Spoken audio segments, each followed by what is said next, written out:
I was always so good at just like pretending to fit in there. Yeah. But in my old age, I have gotten like so anxious. Your old age. My Your old age. Wow. My old 22 years. My but- goodness, yours. This is Browny. She works 2 jobs, is a full-time college student, recently lost 50 pounds, and supports her family. This is me. I have the pleasure of getting to know her. If you were to pass by her at a coffee shop, you might think she was just another student. And you'd be right. But you'd also be missing a whole lot about who she is. In this episode of Ordinary People, we get a glimpse of her life. It's really amazing how much she has been able to balance despite everything going on. Thanks for watching, and I hope you enjoy this episode of Ordinary People. Like, I'm Oh, totally yeah, like nervous right now. Are doing you this. serious? Yeah. No. You look so comfortable right now. Just chilling. It's Just a nice chill. couch. But yeah, I'm good with that. Because I have, had very slight anxiety attacks. Not frequent, but like growing up, like maybe like once a year I've dealt with them. What triggers it? They used to just come out of nowhere. Like I'd be on the bus and I'd be like, I'm gonna die here. But Damn, that's I think a pretty lot intense. of my mood swings are coming from recently. I Yeah. think that situation was coming from a new birth control that I'm on, which is what everybody's trying to tell me, but I don't know. What do you think? I don't know. Honestly, I'm trying what to. do you feel? I'm like, trying to find something to correlate it with. Yeah. And I do definitely have different mood swings since I've been on this new pill, but I think there's some changes going on Yeah. in my life. Just that I'm kind of getting older.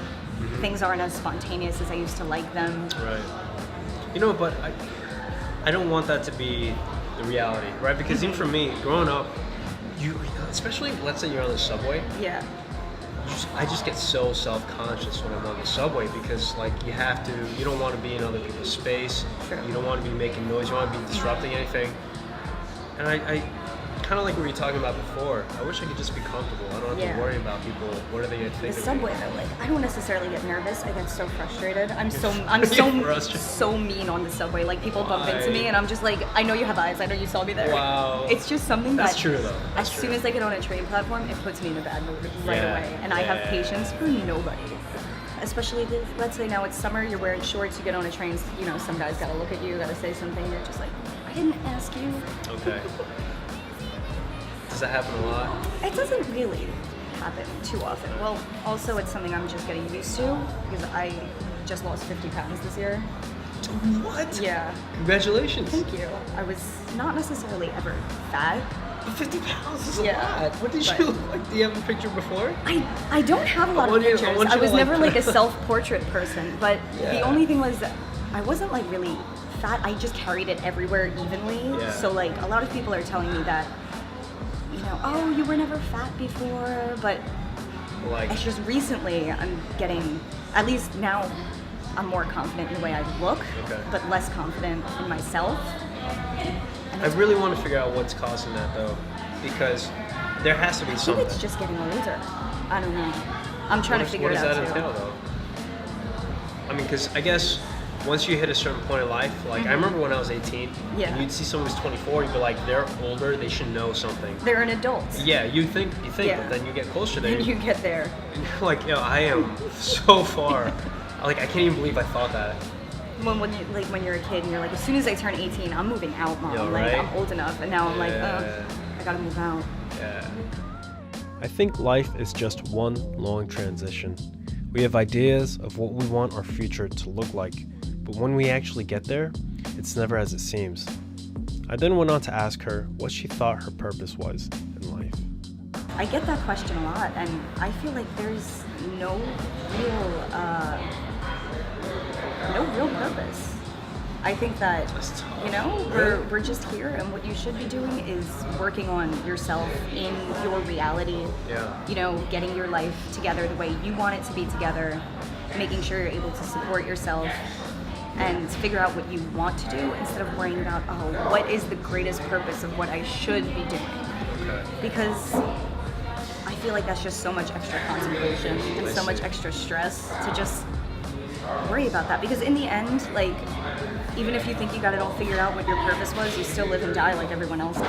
So, Right, which is the crazy part about life. Mm-hmm. It's like, because if all of us acknowledge the fact that we're born, we live, we die, what do you do with that time that you have? exactly. That's why I think what you should do with that time is just not worry too much and just... It's hard to do though, because reality isn't that nice. You know, like you said, growing up, your parents financially probably had a really hard time raising kids. Well, we were okay growing up, but my parents went through a divorce when I was 19, and the money situation went out the door. Okay. And I don't know what happened now. Both of them are just way too poor. Everything that happens, we don't have any money. Oh, jeez. It's very complicated. Man, life is complicated.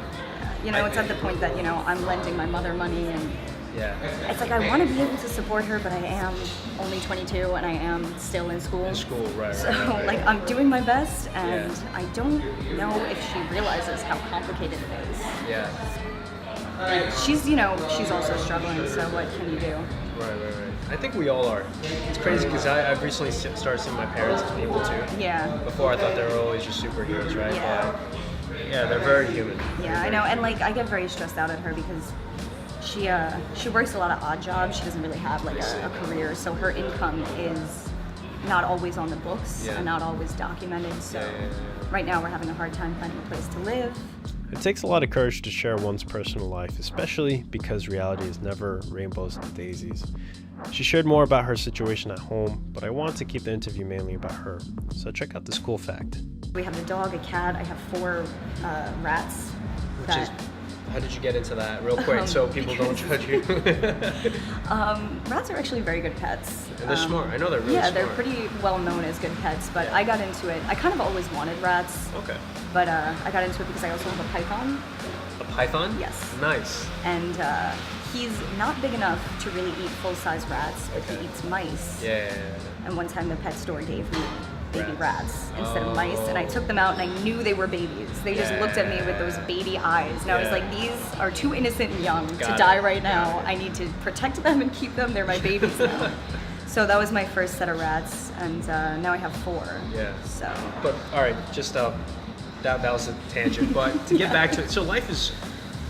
You're trying to find a home to live. Like, this is crazy stuff. But you have a smile right now. You look really calm, but let's be honest, it sounds pretty intense in the background.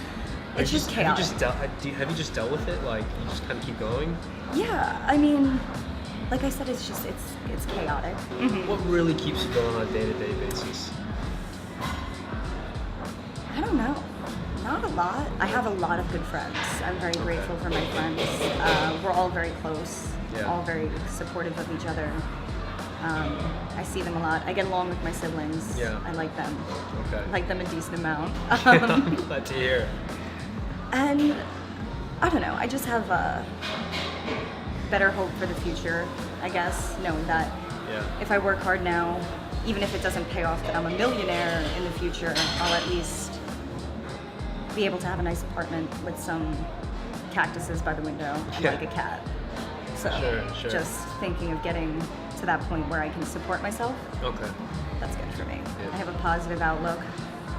Because if you think about it, someone in the same situation as you, they could see it in the worst light possible. They could be complaining about everything. I do sometimes. I don't necessarily complain, but like I said, when it comes down to like my mom, sometimes I'm like, you're not giving me enough credit for how hard I'm working right now. Like, I don't think you realize that it's a lot.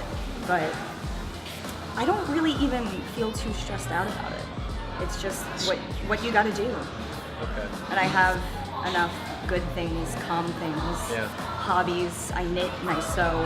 You knit and you sew? Yeah. Wow. I knit, I sew, I have my animals, a lot of things that balance it out. I have my good friends, I have my boyfriend.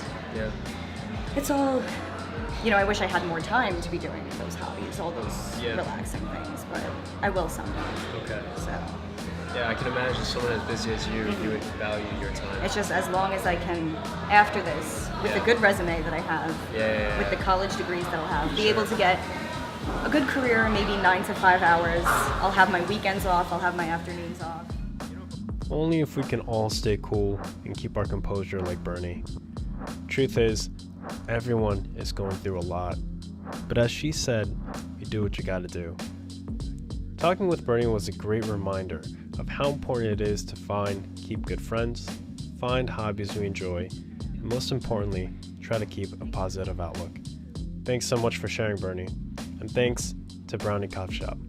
I hope you guys enjoyed this episode. I'll see you next time.